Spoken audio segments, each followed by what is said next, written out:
Okay, everyone, this is COVID and Cigarettes, the interview diaries. This is Nicole Garbellini, and I am chatting with Neil Runcieman. Neil is a playwright of Tobacco Gold, and he's starring in Joe San Hong Kong. We can say Neil is an Aurora theatre veteran, having performed in Romance, The Last Days of Judas Iscariot, and Inherit the Wind, and quite a few more. He has, of course, played many roles, but the part of the judge is what suits him best.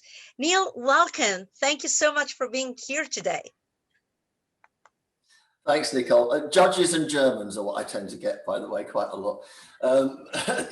Yeah, pleasure to be here and lovely to see you again. Lovely. Where are you now? I'm in Paris. I retired last week after 7 years in Switzerland and moved over to Paris on Monday. So we've just been in the house for a couple of days. And my pride is that the background you're looking at is actually where I'm living and not an image I superimpose over all the boxes and so on that we had yesterday. So we're doing okay, and it's very nice to be here. That's lovely. What's the weather like? Cold, a bit damp. I escaped Switzerland where it suddenly snowed. The place is covered in snow now. So it's getting very, very wintry here, as you'd expect, and the temperatures are down to about 0, a little bit higher, but it's not unpleasant. It's not horribly damp yet, and we were out and about today and in the garden, so no complaints. Okay, that's great. All right. Oh, plus, of course, before you go on, don't forget, for everybody in Hong Kong, we have this advantage in Europe. We call it heating, and it works very well. Yes. What I told everyone when I moved from Hong Kong to Switzerland was that I'd moved from a place that didn't have heating in winter to a place that didn't have air conditioning in summer. So, but at least now we've got proper heating. Do you have aircon as well? No, but we've got big doors. They open wide. Right. I don't think you need aircon in Paris, probably. Like it's kind of chilly. No. Yeah, and this place is quite cool. Yeah, even in summer. I remember like last time I was in Paris, it was quite chilly at night. So yeah, during the day as well. Okay, great. So let's get on with our questions. So let's begin with talking about your performance in Joe San Hong Kong. So you worked with a very young director, Isabella, and you worked with Candice Moore, which I'm sure you guys worked together before. Actually, we never worked on the same show before, but we were always, we crossed each other regularly. Sure. Over the days back, yeah. Right. So this was Aurora Theatre, but it wasn't quite with me. So how was it? Actually, it was a very good experience. It was a very interesting one.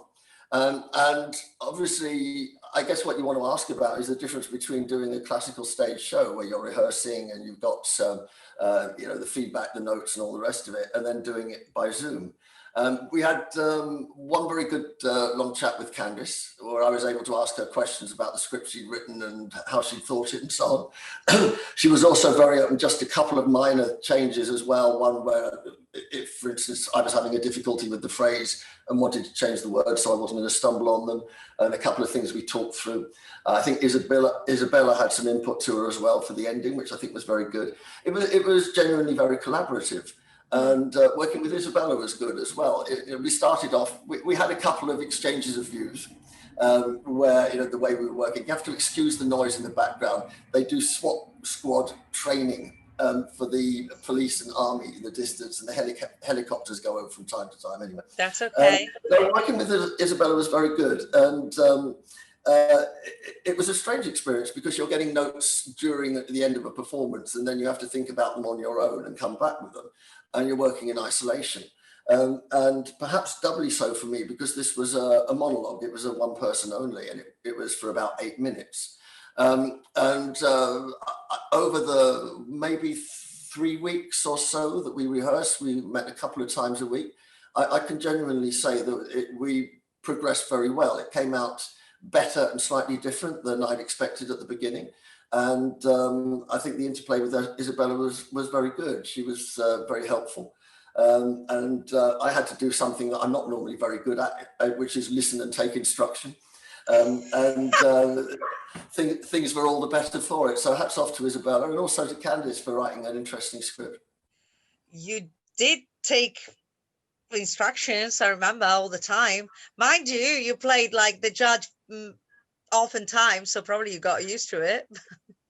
No, it wasn't that so much. I mean, we worked together a lot, Nicole, and I always loved working with you because when you had a team of good actors, and I think particularly Last Days of Judas and Romance, which is, I believe, is the most difficult play I've ever done for a number of reasons. Because David Mamet, he kind of booby traps everything. You've got to be right on the ball. But we had a bunch of guys who were, I think, excellent, and we really helped each other out. But your directorial touch there was superb, because I think you realized that you got decent people there and you didn't interfere unless or until you thought you needed to. You let us get on with it and sort ourselves out. And then you would just come back in if you thought things were going off the rails a bit, and that was fine. This experience obviously was very different because it was one-on-one all the time as well, and done remotely. And poor Isabella, because of the time difference of what was then 6 hours to Europe, she was doing rehearsals with me 11 o'clock at night, 12 o'clock at night, because I was still working. So I'd do my rehearsals 5 o'clock or 6 o'clock in the afternoon. But no, it was a good experience, and one I would do again. You don't have the touchy-feely experience of being in the same room as people and having an audience. And it is more challenging because of that. Everybody is now used to doing Zoom meetings, and you do rather feel that you're talking into the void sometimes. But I think the trick is to know what you're going to do and why you're going to do it, and just knuckle down and play it to death, really. Mm-hmm, mm-hmm. Well, obviously, like it's very different. Like Zoom, it's one monologue. You are like restricted to one particular space. You got to be in front of the camera, of course. Like you can't really move around too much. So yes, that's the dynamics are very different, but I'm still like glad that we did it, because like you can't do anything at the moment. I don't know if you are like in touch with what's going on in Hong Kong, but yesterday, for example, we received an email from the LCSD, because like I booked rooms for my drama classes and everything, and we received that everything is shutting down again. And also, if you have booked tickets for shows, which I did, I booked tickets for the Nutcracker, Herbtix is going to give you a refund, and I don't want a refund. I want to go and see the show. So again, we take like 2 steps ahead and 10 behind. That's a problem. So I think it's much the same around the world, actually. The restrictions around the world, we've all just got to suck it and be patient and wait to get through it. I think what you did was a great thing. If nothing else, because it gave people who love to perform a chance to perform, and it sent a sign to the theatre community, and I include in that those who participate and also those who spectate, that it hadn't just all fallen apart. I think it was great that you had such a variety of things going on as well. When you were talking earlier, you did remind me of another one of the technical challenges, of course, which is because you're filming yourself or being filmed on Zoom, it gives you huge challenges for lighting and sound, because Zoom isn't necessarily the most amenable. I sound fine to me now, and I look fine, well, as fine as I ever could to me now, but the experience of then listening to it back and what the director has to do to it can be very difficult. Because it's difficult to set up the lighting right, to be in the right position. The audio quality is very, very variable. This we know, and I noticed that on a couple of the plays. I thought they were very well performed. I thought it's just that sound quality is maybe 5 or 10% below what it would be in a live environment, or if you were dealing in a professional studio. And of course, things suffer as a consequence. It's very difficult not to. But and for that reason, I think what you did was doubly valuable, because it was an excellent learning experience for all of us as well. Because I'm quite certain that all of us who did that will look at what we did and say, that's what I need to do different next time if we do this again, or that's where we can improve on things. Not whether it's in the delivery, but a lot of time, because you're being your own stage manager and your own technical director. Mm. That takes quite a lot of care and attention. And for the guys who were filming from different locations and people's different apartments, in order to balance out, to make it look like it was homologous and came from, was a single scene of people being together, that was very challenging. Mm. Yes, we had a similar issue when we were filming our play, Screens Apart. The camera on Zoom that day on my computer, not like it was working, but I realized that the background was completely blurred. You couldn't see anything, and let's say 75% of our scene was taking place in the background because we moved around.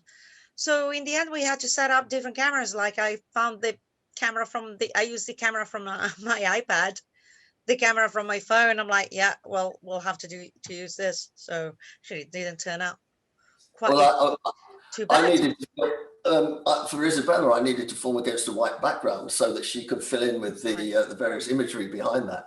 Yes. So the 2 hours prior to me actually doing the recording was spent moving all the furniture out of the way to find the only white wall I had in the building that was going to be big enough. So yeah. Yeah, I was wondering if you guys were on a green screen or used something in particular. Used a white screen. No, just used a simple white wall. I was going to try. I had access to a green screen studio, right, but technically it didn't work out. And also at the time, the COVID rates in Switzerland were that high that I just generally wasn't prepared to risk it to go into a small confined space with not very much circulation. So we did it that way. But I think Isabella did a very good job with it. Yeah, she did. How did you feel when you saw like the final cut? When you saw, did you watch the premiere, by the way? I didn't watch the premiere. I caught up afterwards. How okay, did I feel? fair enough. Watching. I mean, I did watch them on YouTube. How did I feel watching Joseon Hong Kong? In some parts, okay. I felt like I could have done it better. You know, but I'm never happy about these things. I didn't look at it and think, yeah, that's absolutely brilliant. I was worried that I hadn't entirely done justice to Candice or to Isabella. If I'm candid, I thought I thought I'd given it my best shot. I recorded several times before I came up with one that I was reasonably happy with, but it's difficult to balance when you're filming as well. I've done quite a lot of filming work or video work, not necessarily professionally, but corporate work as well. And I thought I'd probably got the right pitch. When I looked back at it, I wished I'd probably given it 5 or 10% more, just gone for it a bit more. But I don't know. I mean, it's you tell me what it was like. That was my feeling. Okay, well, it looked very good to me. So. So I was definitely, I mean, like I had to watch them all before they went live, of course. Like I had to watch them. I had to see whether everything was okay, whether the quality was there. So, if they were matched with one another in terms of quality. So I have to watch them all. But yeah, I really like what you guys did with that, what Isabella did, that like the way that it was edited. I thought you guys did a very good job. So yeah, if you didn't hear anything from me, like it was fine. Yeah, I think it came through well. I did, but let me put it this: there's nothing wrong with being hyper self-critical. I'm never going to sit here and say, yeah, I thought I really nailed that one, because you can always look at something microscopically. Yeah, I could have done that word a bit better or whatever. But as I say, it was about doing justice to the script and so on. It wasn't a desperately easy script.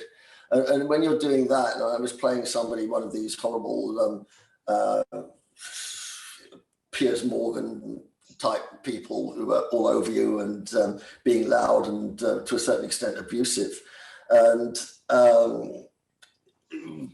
why I was a little bit worried about it was you can't go out and pitch 100% straight away. You've got to have some cadences and variances. Either or it's just a non-stop scream. And Isabella and I worked on that quite a lot. and we changed a few things. And he said, why do you want to change that? Or she'd give me a note, for instance, to go harder on something. I said, if I do that, I've got nowhere left to go afterwards. And so it was trying to, to balance it out that way.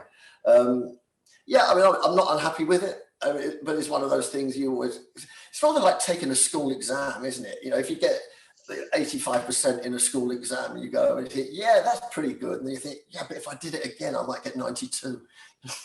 Yeah, no, I know. Lulu Ward directed us, and I asked her, "Is it good to go? Is it good to go? Is it good? Are you sure? Are you sure?" And Lou, of course, said yeah, well, there are a couple of things that I would have done differently, but if you have to, but it's not worth it to redo the whole thing just for that. It's just that I've noticed, but it's good to go. It's good to go. And I'm yeah, oh, maybe I should have retaken it. I was like, David, we should have retaken the thing. We're never happy.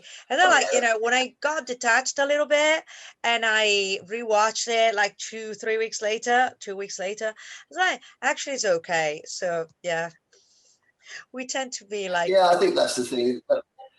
In any event, if you watch something immediately after you've done it, you're not going to be happy with it. Yeah. You're too close to the trees to see the wood. And I do think for Joseon Hong Kong that the piece came across the way that Candice scripted it. And I think Isabella had a lot to do with the ending, which I thought was very good. We changed that. So no, I'm not unhappy with it. It told the story it wanted to. And hopefully it got the right degree of craziness into it as well. But that, again, is one of the critical differences between doing stage work. Stage work, the audience tells you if you've done okay. And, the looks of the guys in the dressing room are going to tell you if you do okay as well, and you feel it.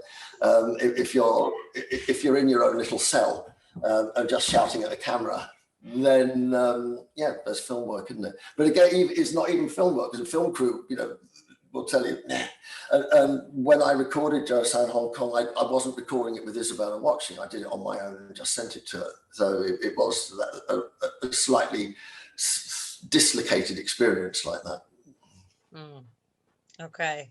Well, it's yeah, it is tricky because if you go if you had the time and money of Stanley Kubrick, you would take 130 takes of the same scene in a day, but we don't have access to that, unfortunately. So we have to be a bit more realistic, take what works and make the most out of it, probably. So yeah. Well, also at my age, I don't want to do 130 takes either. I haven't got time for that. Well, if I was one of Kubrick's actresses, maybe, but I know some of them did not have quite a good time, so I'm not sure. No, I don't think that would have been an easy experience. Exactly. So yeah, maybe not. Okay, so let's talk about Tobacco Gold. So you wrote the piece. Tell us what inspired you to write it.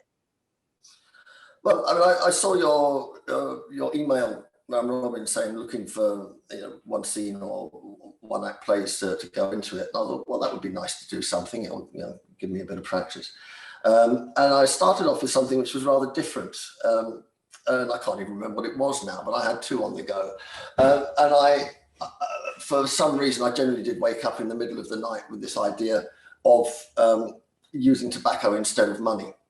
And it just developed out of that. And as you know, the story was that, and the whole thing was to play into the increasingly surreal and almost sort of insane logic of what's been happening during COVID.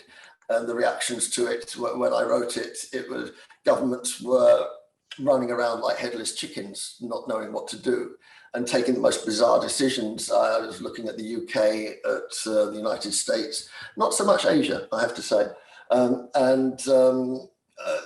How bizarre can it get? And it was just following a logic through to its destruction point. And the logic was, if I remember it rightly when I wrote it, that people were hoarding gold. This was happening anyway. Gold started going up in value hugely. which meant that nobody was spending any money because they were hanging on to it. So economies were collapsing even more than they would have done. So some bright spark had the inspiration to abandon gold and establish tobacco as the financial standard, because you couldn't store it for too long. It would only last 2 years, so you had to spend it. And if you ran out of it, you didn't need to bank against the gold standard. You just grew more money. The double hit from it was, of course, it would encourage people not to give up cigarettes, because if they carried on smoking, then their money would be going up in smoke at the same time. So it was one of these, high fives, everyone, we've sorted out the world's problems.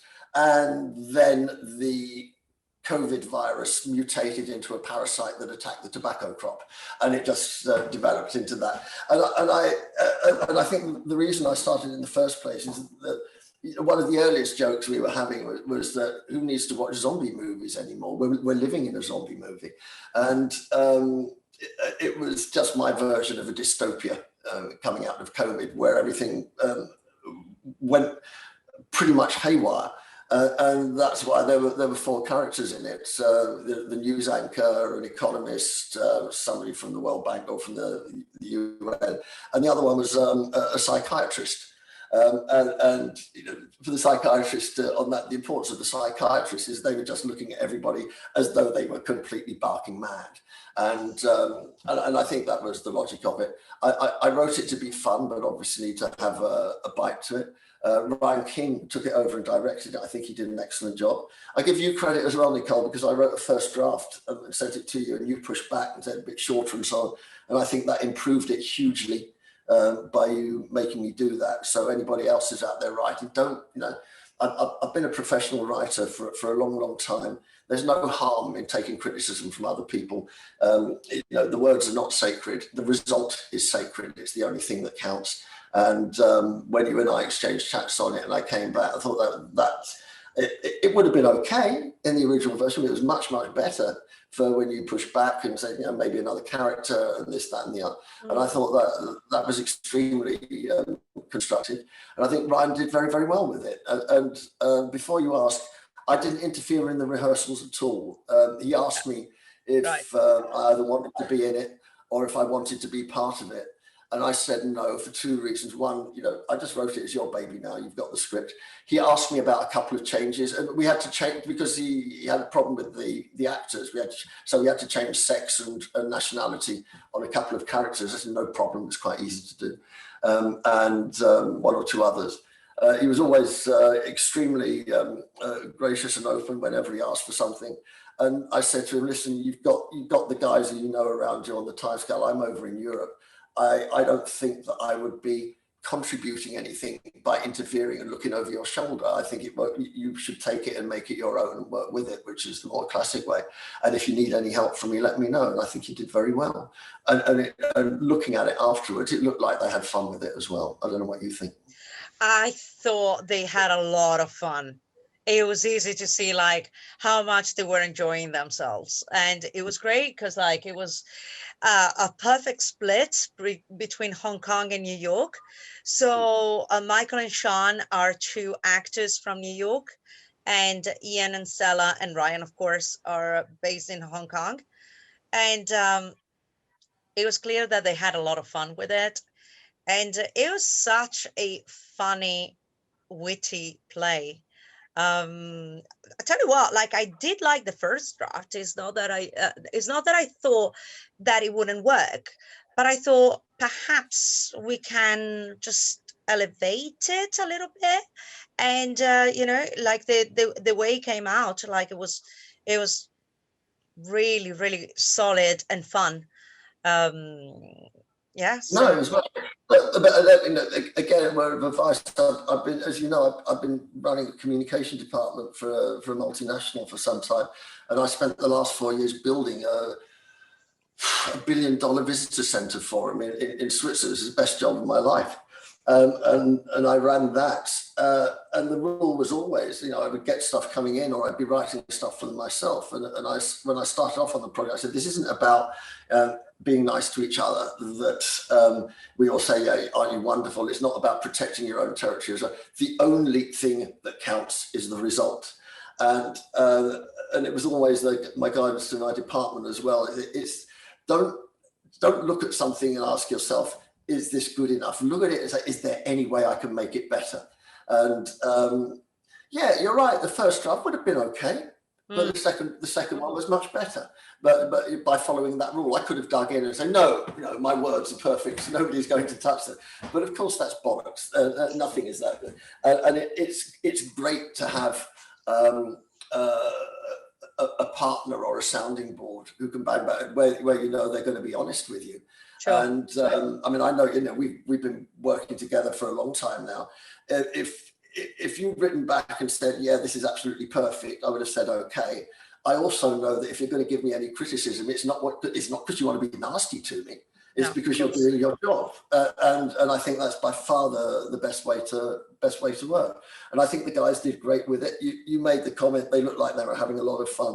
As you know, in the theatre, when somebody comes up to you after a performance and says, well, you look like you were enjoying yourself, that could be one of the worst criticisms you get. But I never thought of it in that sense. I thought they were into it and enjoying getting into it and playing their roles.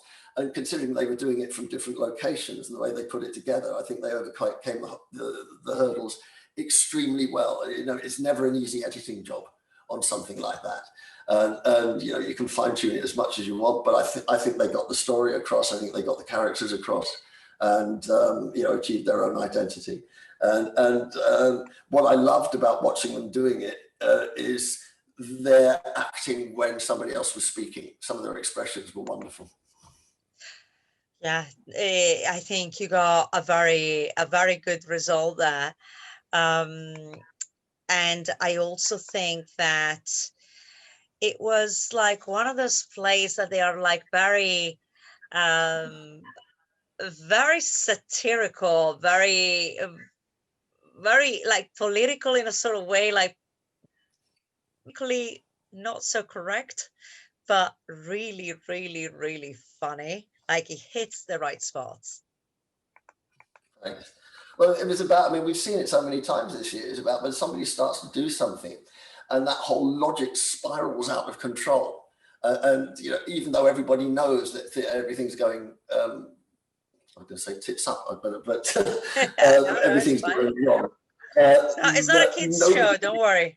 We're not doing kids stuff, so it's all good. So nobody can do anything to stop it. And I kind of wanted to reflect that a bit. I think they did that very well. Yeah. And of course, the voice of reason is the man who treats madmen. So. Yeah, exactly. King Lear sort of thing.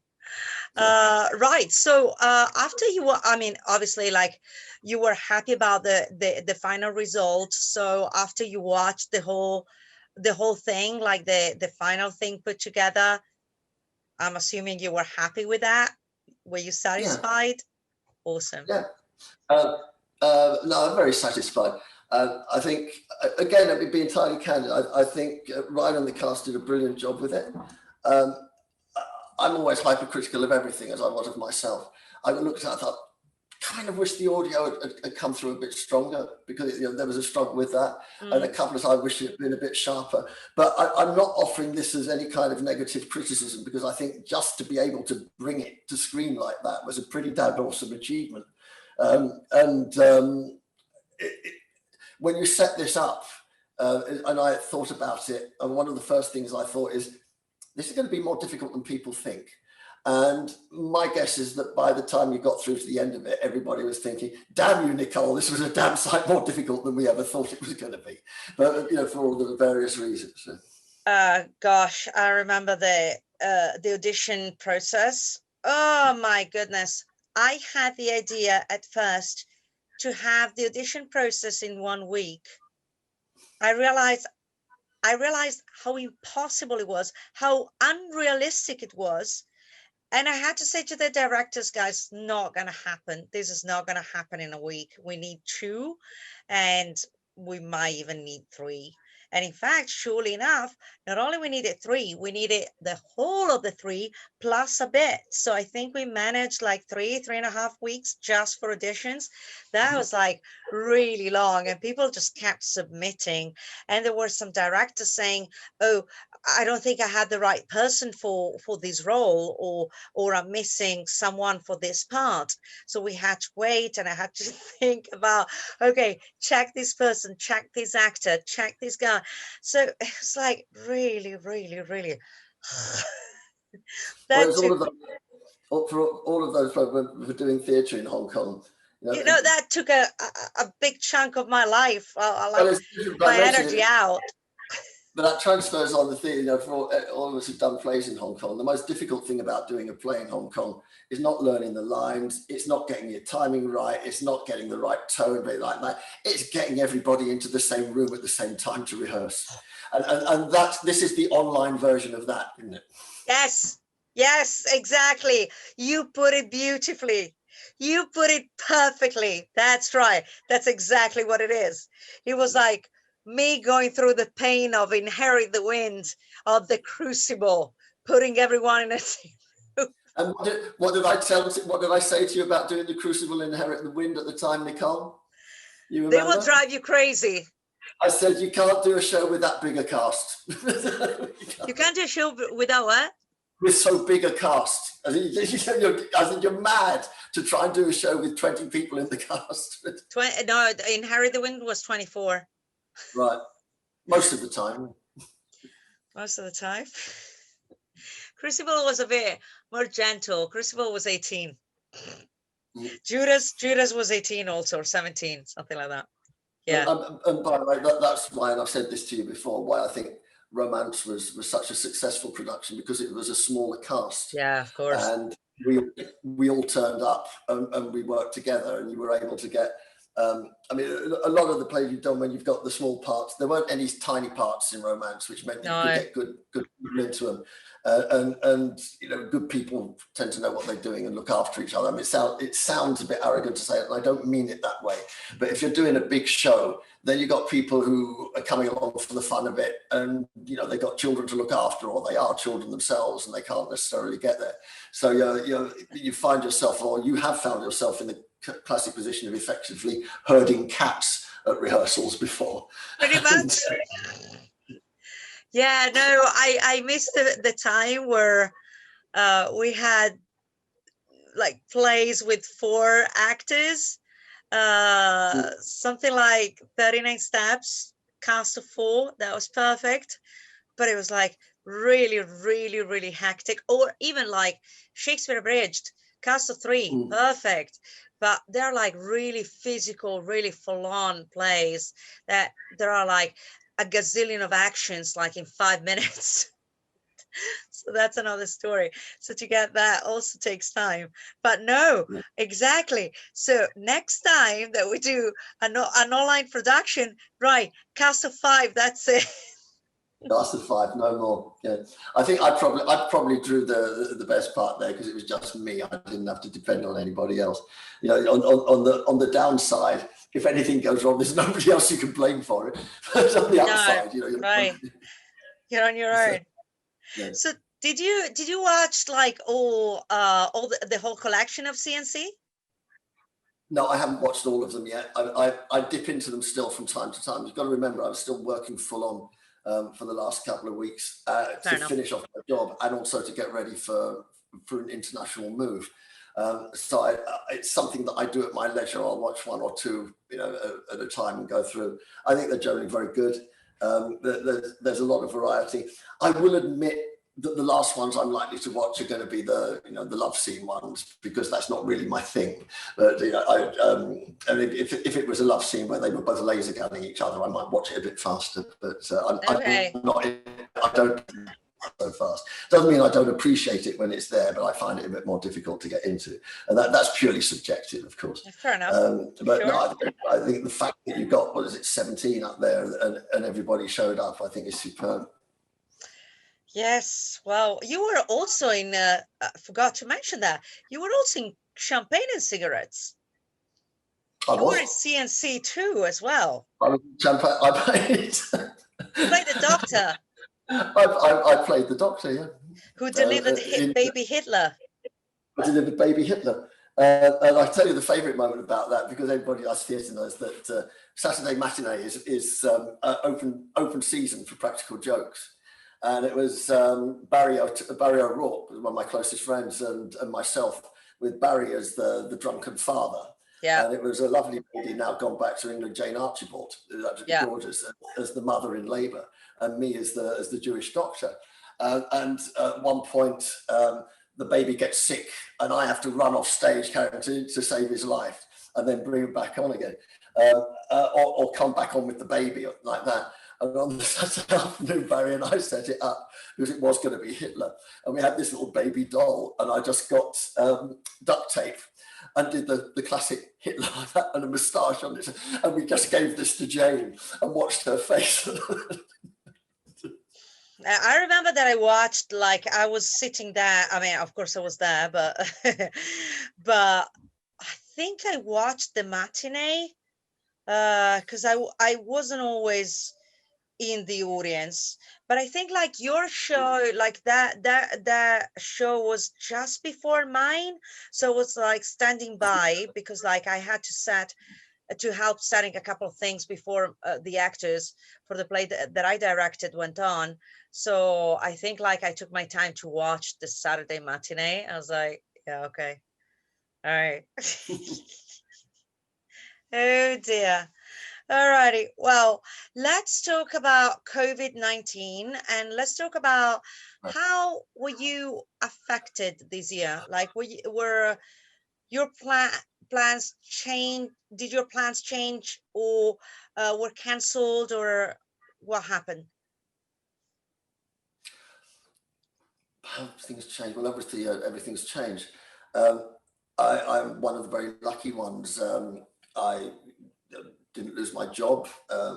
I was able to continue to live where I was. I found working from home very convenient, and I liked it very much as well. My partner, Kim, and had come over from Vietnam. For the last 7 or 8 years, she would come over on a Schengen visa for 3 months, and then I would go back to Vietnam. Well, she arrived on the 31st of January and still here because of COVID, which has actually worked remarkably well for us. And the fact that we're still alive suggests that we might actually have a future. So we're doing very well. But of course, what it changed is we can't get back to Vietnam, or if she does, I don't know if I'll be able to. But the plan for retirement was to spend half our time in Europe and half our time in Asia, basically Vietnam and Hong Kong. And that's, who knows when that's going to happen again, or how it's going to happen again. But I think I would consider myself to be one of the very fortunate ones. I was in Switzerland, where we did have a severe lockdown. But honestly, you wouldn't notice in Switzerland even now that things were very much different from before. The shops are open, the bars are open. We had a couple of months where it was all closed down. And people go about their daily lives. They were very slow to pick up on the mask wearing there. But despite the fact that for Switzerland and Hong Kong have near identical populations of around 8 million, and Hong Kong is now in a panic because it's getting 200 cases a day. Switzerland is getting nearly 5,000 cases a day. So, I mean, these things are relative. I'm now in Paris, I'm now in France, which was very, very, very high rates. They seem to have dropped, but I'm not confident in the French counting methods. And where you've got pretty severe restrictions. And I was out today. Now everybody does wear a mask pretty much everywhere. And there are a number of things that you can't do, although those restrictions are being loosened. I know of people who've been very sick from the virus. I know of people who've died. And a good friend's father died from it, and so on. It's coming ever closer. I know quite a lot of people who've had it and been sick, and had it and not been sick.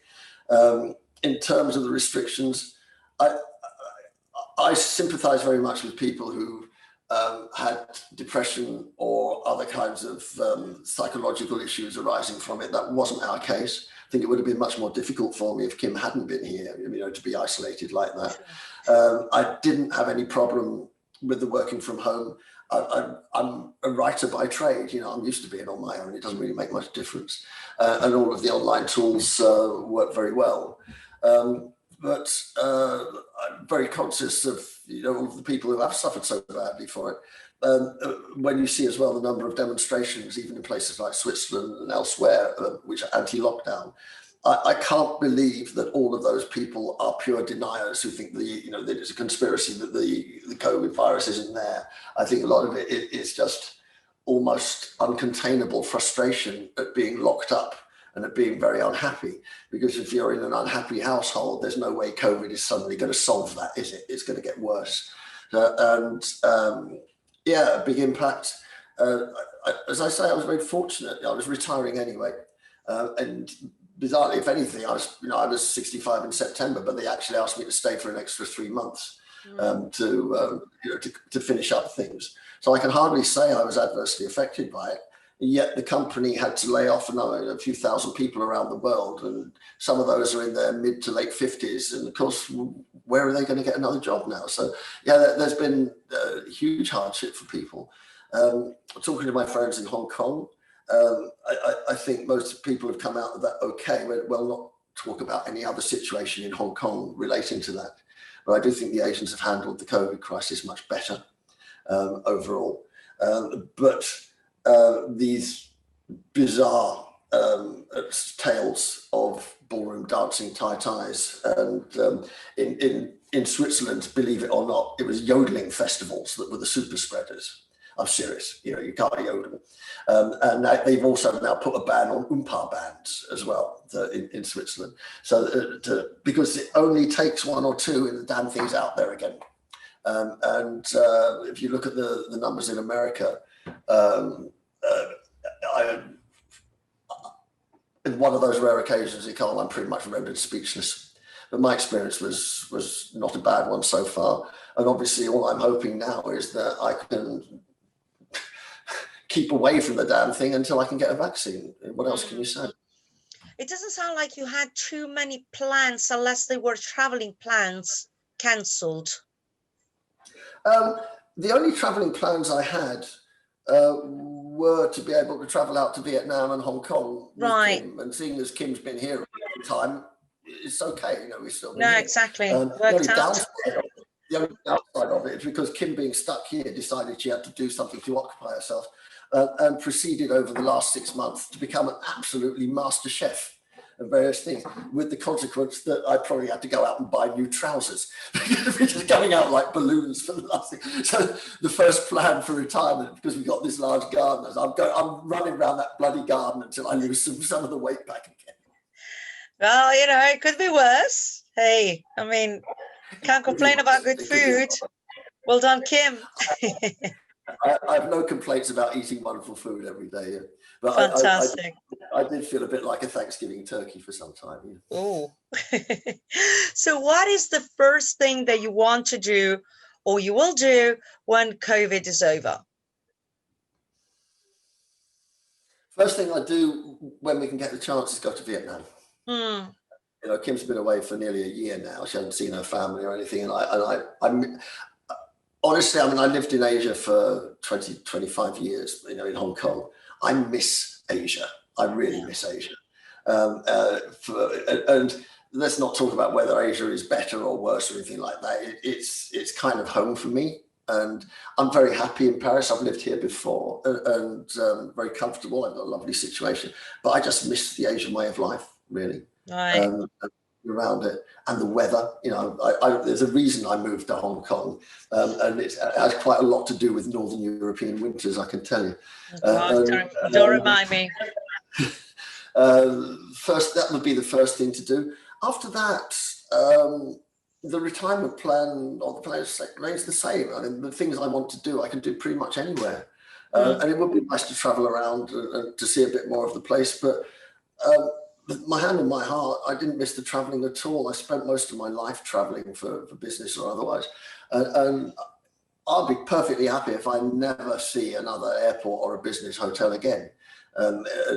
It's just a pain. And it made it worse by the fact my father worked for the airlines. So we were traveling quite a lot from when I was very young too. no, it would be to get over there, to get back to see Kim's family, get back to Hong Kong and see you lot again, obviously. I think, remember, you know, the big change for me this year is I stopped working a few days ago. And that's, in terms of impact on quality of life and decisions in life, that's infinitely bigger than anything COVID has yet done to me. Mm. Well, hopefully we'll be able to travel again, like either in Europe or in Hong Kong. I'll see you, but hopefully we'll be like this coming year and not any later than that. I do hope so. Yeah, I mean, let's hope. Things change. Yeah. One of the things I was joking with people about earlier in the year, said you've got to stop playing chess, because there's no point in learning how to plan two moves ahead now. It's always going to change on you. That's true. We'll see. You know, and I think the old rule, just keep safe and do the right things for as long as you can. This thing can get any of us any time, but at least don't let it be because you did something stupid. Yes, indeed. Okay, so I got a couple of more questions just to wrap it up. Neil, do you have a favorite play? What's your favorite play? Oh, God. And also, do you have a favorite playwright? I'm going to say, I know it's a typical one, or it's a classic one, but I was able to perform in it once. Not in the major role, but because it's so damn clever. And I'm going to say Death of a Salesman and Arthur Miller. Nice. Because it's so beautifully crafted. You played Willy Loman? And the way... You played Willy Loman? No, I didn't. I played the brother. Okay. Actually, I played 2 or 3 things, which was involved rapid costume changes and me putting boot polish on my hair to make it as well, and then wash it off again. Nice. Okay. But it's such a wonderful journey that he takes you on through that as well. After doing it, I felt I was being taken on a road trip to a certain extent, even with all of the sadness. But it was opening up. It was opening my eyes to all of these vistas of experience on either side of me. So I thought that was superb. I don't think, Miller does. I like Mamet very much as well, but I think Miller gets my vote because he encapsulated an age and the expression of it, and also that yearning, that longing, and that desperate desire comes across without being expressed as such. So yeah, I think he's magnificent. That's a good one. That's definitely a good one. Okay, I'm going to ask you, even though I think I know the answer already, but I'm going to ask you, what is the work that you are the most, like your work that you are the most proud of? Oh, romance. Yeah, I knew that. Sure. But I wanted the audience, like whomever listens to this, whomever watches, I wanted people to know. No, well, there's that. There is one other as well that I'm desperately proud. But romance, I loved as an ensemble piece because I thought we worked really, really well together. Yeah. And like on all shows, we played it, and I remember on one night I got into trouble.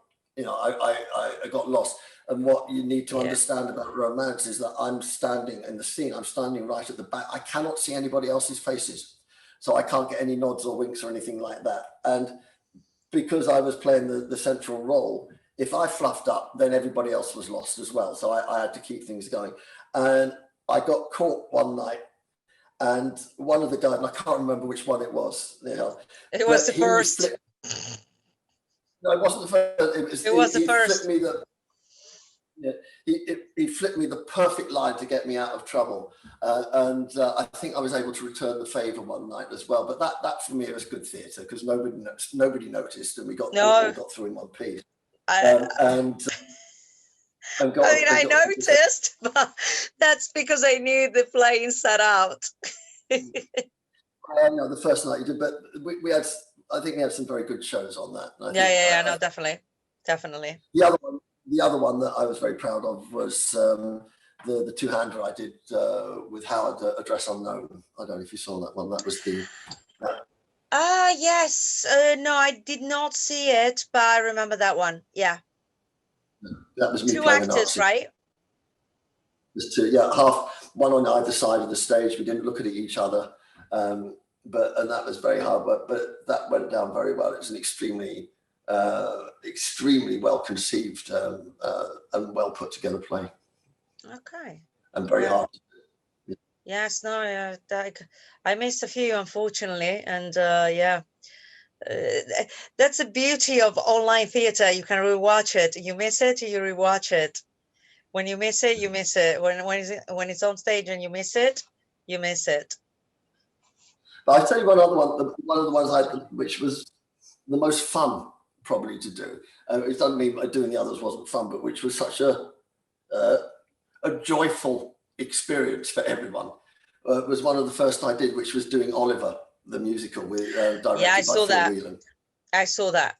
And that was one of those ones which is, there are certain times and experiences in your life when you come together as a team and you know that you're going to be friends for life. And that was one of them. That was great. Yeah, nice. Okay, well, that's all for us, Neil. So I'll let you go back and pack, enjoy your new place. Yeah, I have to keep putting things in, taking things out of boxes and putting them. Poor Kim has been locked in the bedroom while I've been doing this interview, so she'll want to get out as well. Fair enough. All right. Well, that was the interview diaries with Neil Runcieman, author, playwright of Tobacco Gold, and actor in Just Sun Hong Kong. So that's all for us. Thank you so much for being with us tonight, and see you again soon. Thank you.